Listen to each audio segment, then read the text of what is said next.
Pemirsa, masih bersama Indonesia Lawyers Club. Pak Iskandar, mau nambahin? Saya rasa Cukup. Sekian dulu, Pak.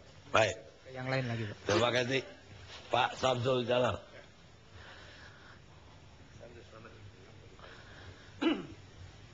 Pak Samsul katanya komennya mengagetkan juga. Mengatakan yang terjadi itu perang kartel. Agak beda dengan yang lain-lain. Gimana ceritanya, Pak?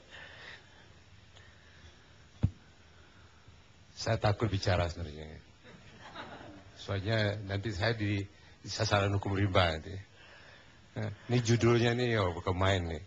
Kalau hukum itu kita bikin tidur, maka yang akan berlangsung itu adalah hukum rimba. Ya, ini permasalahannya hukum rimba itu kemana? Karena tidak ada kewibawaan daripada aparat penegak hukum. Benar. Iya, itu betul. Seperti tadi saya kawan yang Komnas HAM, halo, Pak Endarji, kontras. Imparsial. Itu Komnas HAM imparsial itu biasa aja itu kalau bilangnya. Itu ada TNI atau Polri. Kalau itu memang bilang itu memang itu melanggar hukum, melanggar HAM lah. Tapi kalau misalnya ada itu orang tidak maling, suatu dihukum oleh massa, diam mereka. Ya, dengan Pak Hendarji itu biasa saya itu, dengan almarhum Munir juga begitu. Kan kasus penculikan dulu. Ya. Nah, jadi kalau bicara mengenai tadi, kenapa? Kita juga boleh juga menduga dong. Ya. Makanya ini kan kalau sudah bicara semuanya, ini orang di luar nih, Lawyers Club ini apa bilangnya? Itu bukan Lawyers Club itu bilangnya. Itu kayak hukum rimba juga itu bilangnya. Lawyers Club nih. Di sini jadi begini aja. Nah. Jadi kalau ada yang lawyers, di sini juga ketahuan, Pak. Karena di sini buka-bukaan dan gamblang. Enggak, makanya seperti apa bilang dari Pak Iskandar tuh. Dia begini aja. Mari kita tunggu hasil dari investigasi. Dan ini sudah resmi kan. Jadi ini adalah tim pencari fakta ya. Ingat, ini tim pencari fakta. Ini boleh aja gabungan semuanya, sinergi semuanya. Apakah itu dari TNI, dari Polri, dari LSM, dari DPR pun sekali. Ini mohon maaf nih, saya ini bukan anggota DPR ya. Ini Pepabri ini. Persatuan Purnawirawan TNI dan Polri. Ini kami aja yang purnawirawan masih bersatu kok. Masih kompak kok. Ini bukan anggota DPR ya. Pepabri dari DPR. Emang kenapa anggota DPR nggak bersatu maksudnya? Enggak, ini mohon maaf, dari luar itu, kenapa tawuran terjadi itu? Karena melihat apa? Wakil-wakil saya juga tawuran kok bilangnya. Gitu. Itu dulu. Iya, Tapi ini bagaimana Pak Samsu sampai ke kesimpulan kartel gitu. Kartel narkoba lagi. Itu jangan kata di Facebook. Oh, dari Facebook. Saya kira Pak Samsu karena bekas POM udah. Oh, kalau saya dulu saya dan Puspom dulu ya. Kalau kasus ini udah segera selesai nih. Soalnya saya POM ABRI ya. Angkatan Darat, Laut Udara Polri itu polisi militer yang meriksanya tuh. Jadi yang tuntas nih. Ini kan udah ketahuan nih kejanggalan itu seperti apa yang dikatakan oleh sampai pengacara daripada korban kan itu. Hanya sekarang masih ada dusta di antara kita kan gitu ya. Berani nggak kita membuka fakta nih? Ini kerusuhan mulai dari awal dulu juga semuanya. Masih banyak yang bohongnya. Makanya makin banyak bicara, makin banyak bohongnya. Betul, Mas Tejo? Itu. kenal juga Pak Tejo. Oh, siapa yang kenal? Saya melihat tadi lakon yang dimainkannya gitu. Wah, bukan main. Inilah, makanya kita harus banyak belajar di wayang itu. Pak Samsu belajar wayang juga. Saya kanjeng loh. Kanjeng di Solo. Iya. Iya, saya juga ditawarin tuh Pak. Kalau saya nggak ditawarin, tapi memang dikasih. Enggak, ini begini aja, terus sama aja. Petinggi-petinggi negara kita ini, kenapa? Karena banyak yang krimunajat. Krimunajat tuh, khianat munafik bejat. Aduh. Oke. Makanya ini terjadi banyaknya musibah, banyaknya hukum rimba ini. Ya karena itu. Ya, kalau orang kampung Pak Kanyo, kampung saya, nggak kojo dikojoin, dikasih orang kojoin celubi ya gitu. Nggak ngerti. Artinya nggak punya pekerjaan, nyari kerja. Udah dapat kerja, Bingung. bukan bingung, dianya gagal. Mencibir.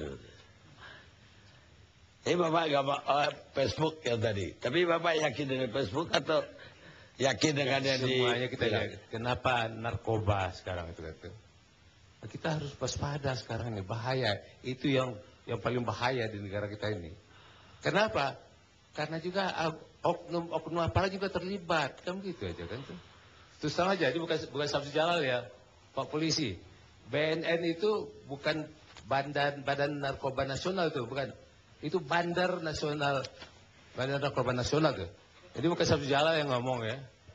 Bukan Samsul Jalal. Bukan. Kalau gitu apa yang ngomong? Itu orang kampungnya Pak Samsul Jalal juga. Pak Suardi Alius itu. Iya, Pak Suardi. Udah kenal.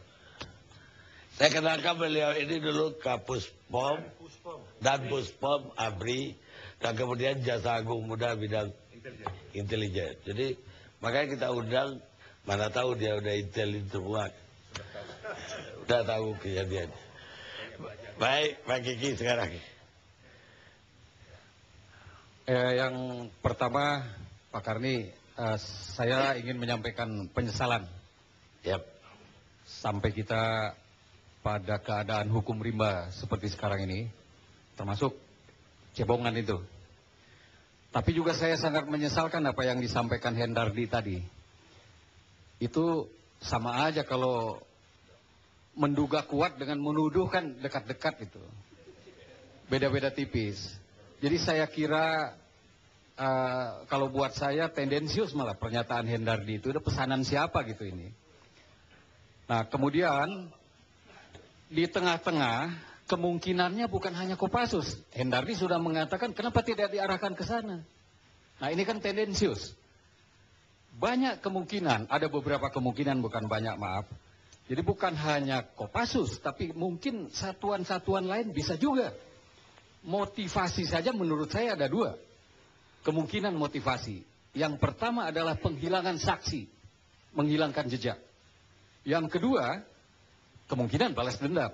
Justru yang kedua kalau menurut saya itu. Jadi dalam suasana seperti itu sudah mengarah-ngarahkan ke satu institusi ini, saya kira malah akan mengaburkan penyelidikan nantinya, proses itu.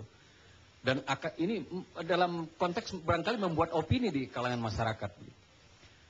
Kalau itu dasarnya analisis, saya juga punya seperti yang saya pernah sampaikan di TV One.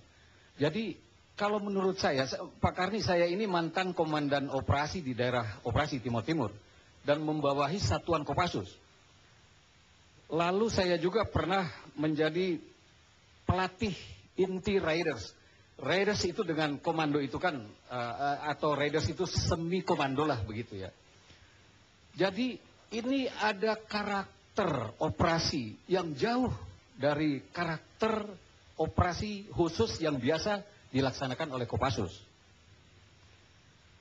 Satu, yang pertama itu, ini ada tendensi happy trigger untuk mengeksekusi 4 orang yang sudah tidak berdaya saja.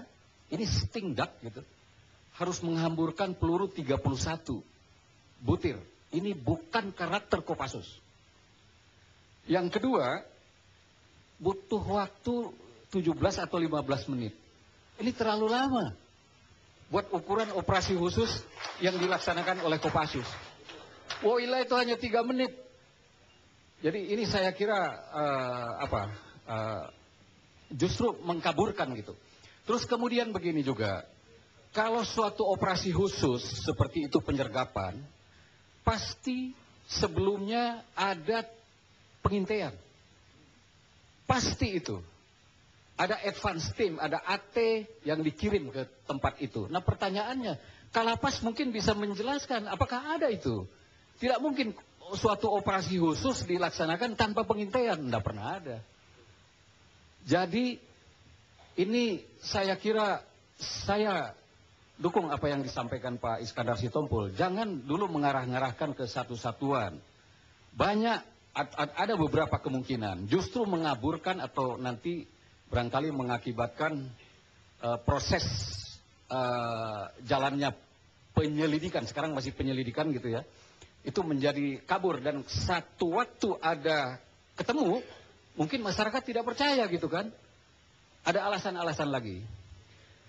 Terus Pak Karni, saya ingin juga masuk ke masalah yang fundamental sedikit, yaitu mengapa kita sekarang ini sampai pada situasi hukum rimba seperti ini. Rasa keamanan masyarakat sudah demikian drastis turun, barangkali sudah atau mendekati titik nadir sekarang ini gitu. Menurut saya ini sebagai derivat dari diadopsinya sistem liberal yang tidak cocok dengan akar budaya bangsa. Laissez-faire, laissez-faire. Ini adalah liberal gitu kan. Nah, bangsa liberal itu induknya kan individualisme, sedangkan bangsa Indonesia ini bangsa yang kolektif.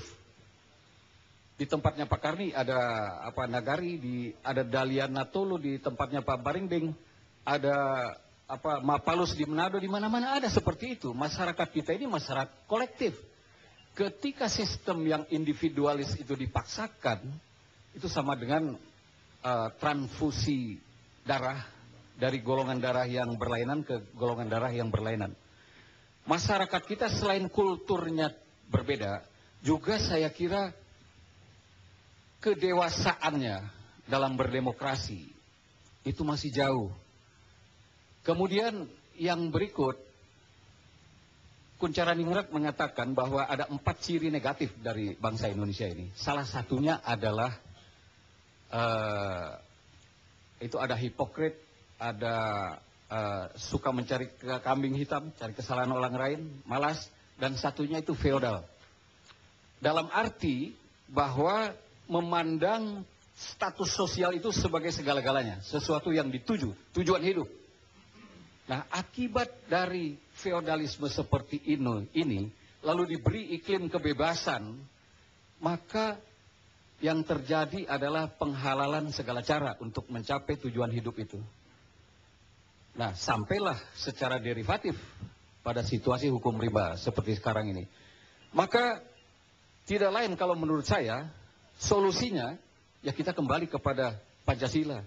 Kenapa kita harus mengadopsi liberalisme dari luar? Kita punya Pancasila.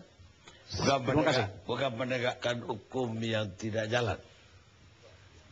Penegakan hukum yang tidak jalan itu sebagai derivasi dari liberalisme itu. Karena watak liberal itu menyerahkan kepada society, kepada pasar. Nah, negara perannya di minimalis. Otomatis, maka kemudian peran negara menjadi tambah tipis. Termasuk penegakan hukum di situ. Nah, lebih parah lagi, diperparah oleh kepemimpinan yang lemah dalam segala strata. Termasuk saya kira DPR. Hari ini saya membaca berita 241, hampir separuh anggota DPR mangkir gitu kan dalam sidang tadi itu. Jadi ini keteladanan saya kira sudah ada. cekak gitu ya. Kita rehat sejenak.